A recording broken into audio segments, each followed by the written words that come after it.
Hello, it's Walter at Champions Way today. Today we're going to basically cover how to create a schedule and embed it onto your website. So let's go ahead and bring up our web page. So I'm going to go ahead and I always prefer to use Firefox as my browser. I normally tell everybody to make sure that they use Firefox for editing their social site. It just works a lot better than Google Chrome or Internet Explorer. So Firefox is the editor of choice. Let's go ahead and get logged in. So I'm logged into my site now. Now what I want to do is I'm going to go to my app suites. As you know, app suites are very top right to the left of your login name. So this would be my login name. These are my app suites: members area, money, office, social site, and website hidden pages.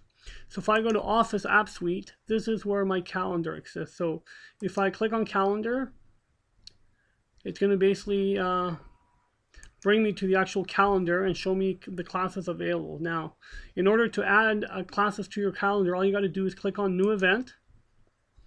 And first of all, you got to choose a calendar type. So you can use class, exam, special event, or intro. I'm using class because that's what I want to display on my website, are classes. So I'm going to click on class. Now on the title for the page, this is where you would put, for instance, the title or the class name. So I'm going to call one, let's call this Beginner Kung Fu. Now, if you put a dash here, you can put the actual instructor name, so it will display this way on the schedule, which I know a lot of people like to have it like this. So I'm going to go ahead and do that, and I'm going to go ahead and put mine is going to be my instructor, Choi Mong. And then remember that you want to show it to either public, member, or company only. So I'm going to make mine public so everybody can view the schedule. All right, and then of course you want to place your time. So start date, I'm going to leave it as today. Then my class times are going to be, let's say from, because I've already got some classes entered, I'm going to make this one basically 7:30 p.m. to 8 p.m. because I've got another class already from 8 to 8:30 p.m. So I'm going to put this one in here. Now, I want it to repeat, so I don't have to enter it every week in there, so I can repeat it. And I want it to repeat weekly, and here you can check the days of the weeks that you want this class repeated on. So my class that I want repeated is going to be every, let's say every Monday and Thursday. And then you can put a end date if you want in here. If not, you can just leave it as never, and it will just add itself on and on every week indefinitely. So then you can add details if you want. You can add a price if you charge for it. And then, of course, if you want maximum capacity, you can go ahead and put that. So after a certain amount of bookings, the class will come off the scheduler. So I'm going to go ahead and save this. And now if I go back to my calendar, you're going to notice that you will be able to see now the class that I just added, which was the Beginner Kung Fu, every Monday and Thursday. And there it is. All right, so we've got it in our schedule now. And I went ahead and added some other classes in there just for an example. So once you've got your classes in your calendar, next thing to do is to go into your global or your login name, very top right, go to settings. And here we're going to go to our apps on the left-hand side and go to calendar. Now what we want to do is we want to embed our schedule. So I'm clicking embed schedule. Now here is where you want to select the event. So like I said, mine were classes. So I'm going to go ahead and choose classes. So you could have 3 different schedules embedded on your pages if you like. So you could have a special page for special events. You could go into the planner, add all your events as special events, and then you could basically embed a special event schedule with just your special event dates on that particular schedule and embed that. All right. So mine is, like I said, class. So I'm going to use classes. And you can see as soon as I choose classes, the preview automatically loads what the schedule is going to look like. So this is what I would like, what I was saying, the instructor name. I've got the class name, beginner, sparring, dash, the instructor name, Michael Tyson. So it's, if you want to have the instructor name show up this way, that's how it has to be entered into the actual calendar. So make sure that in the title, you put your class name, then put the instructor name right in the same field. It will display. Now here, select event, of course, minus class. Now select a filter. This is where you want to select whether it's going to be for everybody, members only, or public only. So I'm going to make mine all, so it would involve the public and the member. So if I were to choose public, it's the same thing because I made all my classes public. But in case you had classes that were public and member, and you wanted to display it that way, you could have basically members logged in, and they'd be able to see everything in there in the planner. But the public would only see classes displayed for public, of course. So that would be the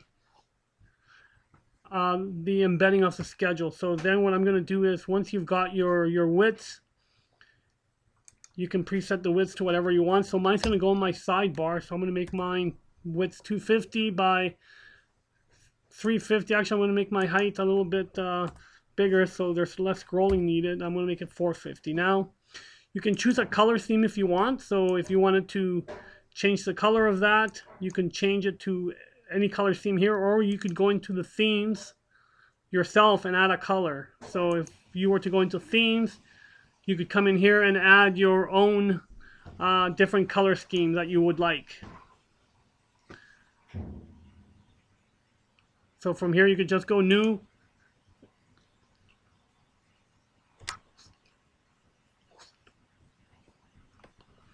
So here you could choose the colors that you would want in the themes, and then you could choose that theme that you just created as your actual colors for your backdrop, your sections, whatever it may be. All right, so you can create your own color scheme if you want. So let's go back into our calendar, and what I'm going to do is go back into embed schedule, and as I said, you basically select an event, select a filter. Now, display booking, this is basically the link that people can click on to book themselves. You can have it as book, or you could have it as submit, or you could have it as book now. This can be whatever you want it to be here.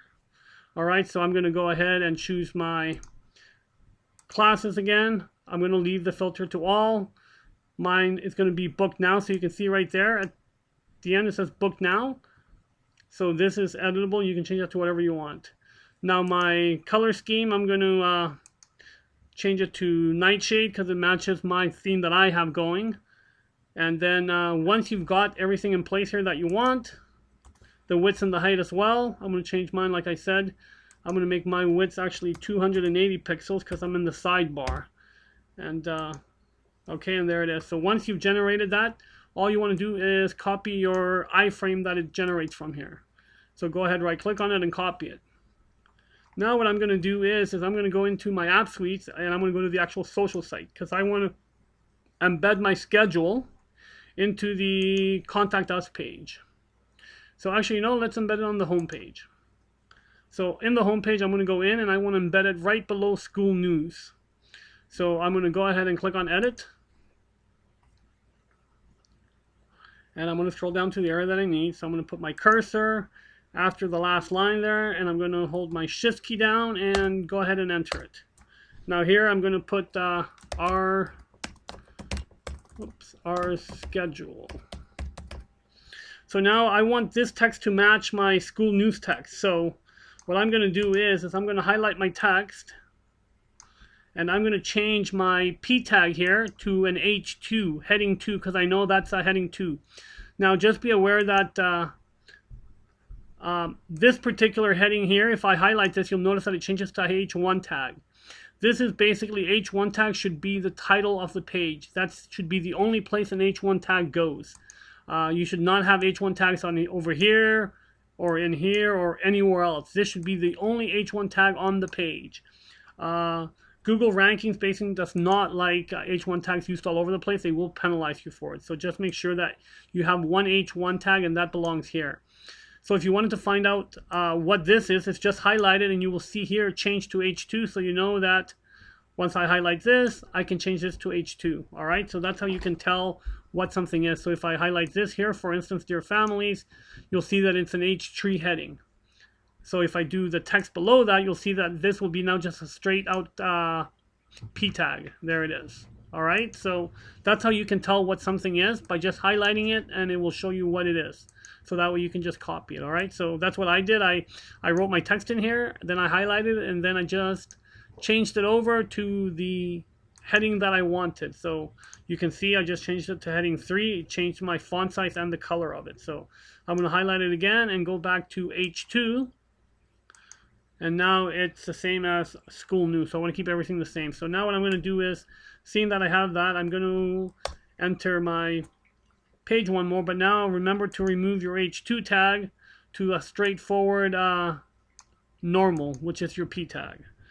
So here, what I'm going to do now is I'm just going to put, you can put any word you want. I'm going to put test, because what needs to happen now is we need to go into the HTML in order to embed the code that we copied earlier. So just put test or any word you want in here. It's basically a marker so you know where you are in the HTML code.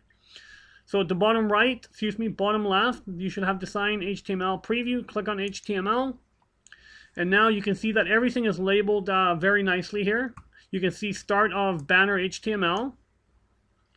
And then, of course, end of banner HTML. So this is the very top part of the website. The next is the start of program HTML. These are your program buttons. So if we look below that, you'll see now end of programs HTML. Perfect. Now this is the area that we want, start of content HTML. So this tells me I am now in the content area.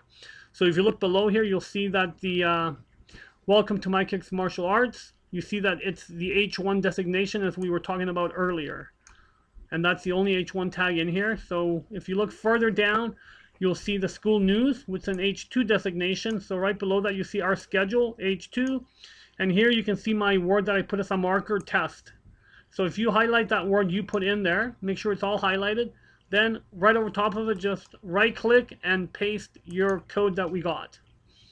So if I go back now to design view, you'll be able to see now our schedule appear on the page. Pretty neat, huh? And that's all there is to it. And as I said before,